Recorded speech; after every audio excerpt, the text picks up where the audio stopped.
the coach. You're locked into the NFL. Coach, thanks. As mentioned, we are on the North Shore of Pittsburgh. It's sold out Heinz Field in the Steel City. Today, we're set for a good AFC matchup between the Houston Texans and the Pittsburgh Steelers. That's fielded in the end zone. And he'll elect not to return this one, so they'll bring it out to the 25 on the touchback.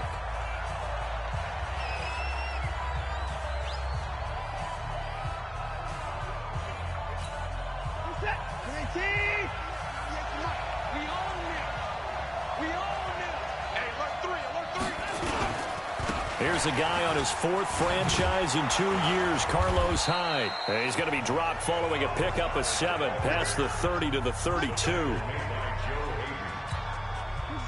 You often say that sort of opens the playbook now, second and short. What do you think, early shot here? I like where you're going. Obviously, we've been together for a while because you know me. I want to take that shot early and loosen things up. And he'll be out of bounds after getting this one across the 40. I like watching the wide receiver screen because it's a real teamwork play. Because guess what? The guy catching the ball, he'll get all the credit. But how about the people up to block in front of him, either fellow receivers or offensive linemen? That makes that play a really nice timing play, and sometimes it can break big. Now here's a pass on first down that's knocked away and incomplete.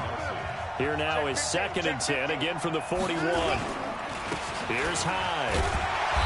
And he is swallowed up right at the line of scrimmage. Calling no gain on the run there, and now they'll be looking at a 3rd down.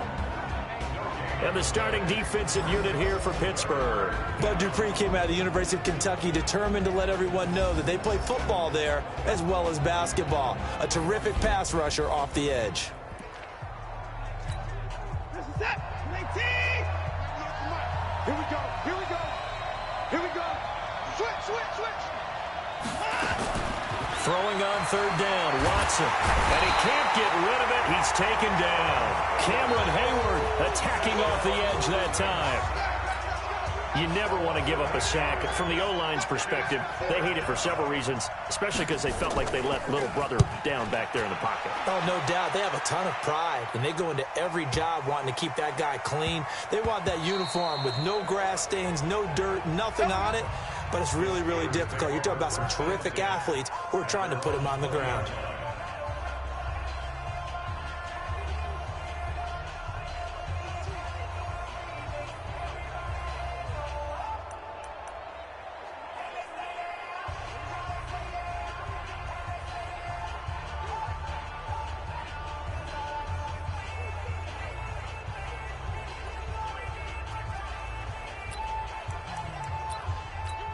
Ready to break. 41 Mike. Watch the screen. Watch the screen. Watch the screen. Big grip. Off the bootleg. Hodges. Dancing to his left. Oh, he's going to into heavy traffic, and it's intercepted. Picked off by Gary and Conley. And they will set up shop at their own 41-yard line. He was pretty good a year ago in college, getting outside of the pocket and making plays, but it's a different story here in the NFL. Well, in college, when he broke out of the pocket, his receivers often knew what to do in a scramble drill. And defenders weren't quite as adept at that. In the NFL, they work on that as well. They realize once he's out of the pocket, you can knock a receiver down. You can take him out of the play that way. You can make sure you hunt him up and make sure that you have him covered downfield. They do a much better job of it. He's got to learn that the speed has changed on this level. They go play action here on first down. And this is going to be caught. He won the fight for the football. Give him 19 there as the drive marches forward. Back-to-back good plays have him on the move on first down. Now a run with Hyde. And he will force his way forward for a yard or two, but I have a good feeling this will be coming back.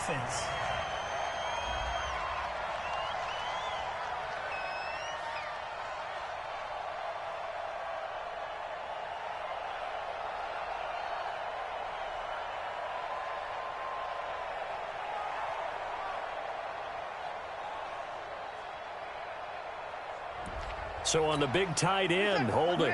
Each and every year, we talk about very few tight ends coming into the league that are polished blockers or asked to do it a lot in college. So it's a constant struggle and a constant fight to learn how to do it without holding. Running from the gun, Johnson. Oh, and now he bowls him over.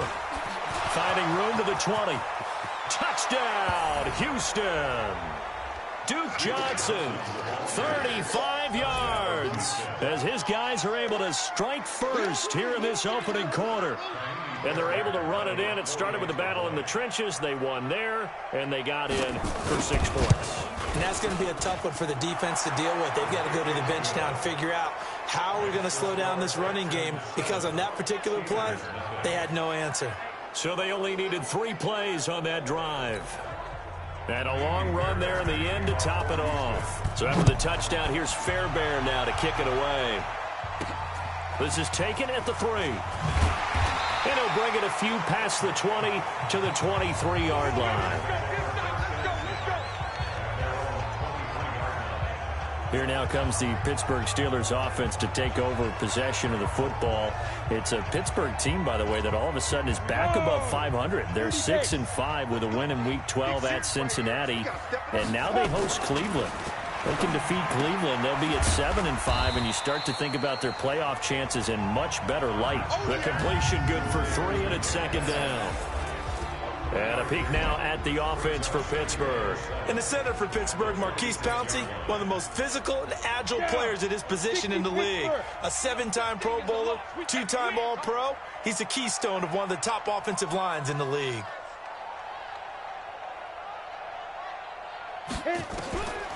Here's Hodges looking to throw. He's got the tight end, Vanette.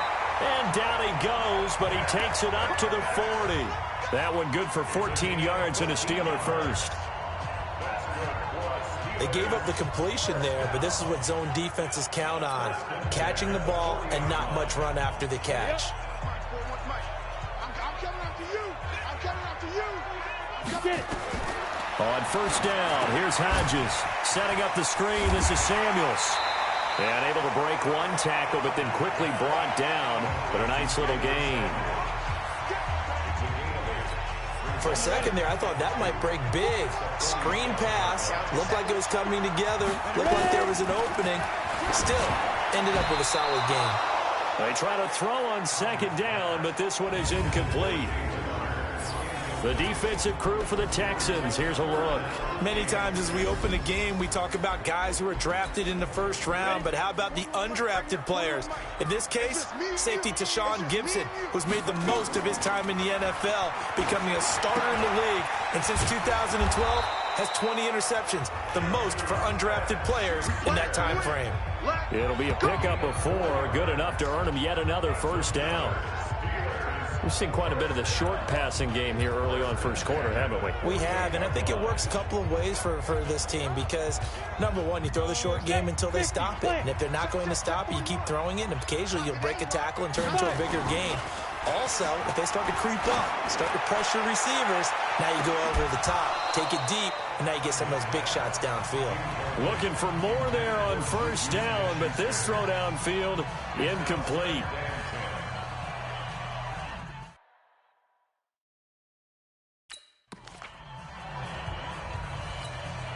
And this should be the final play before the quarter ends. Off the bootleg, Hodges. And he is going to go down. He will be sacked on the final play of this 1st quarter. 2nd quarter action from Pittsburgh. It is the Steelers in control of the football as they've got it with a 3rd down and long coming up. Off the play fake, here's Hodges. And that will be incomplete.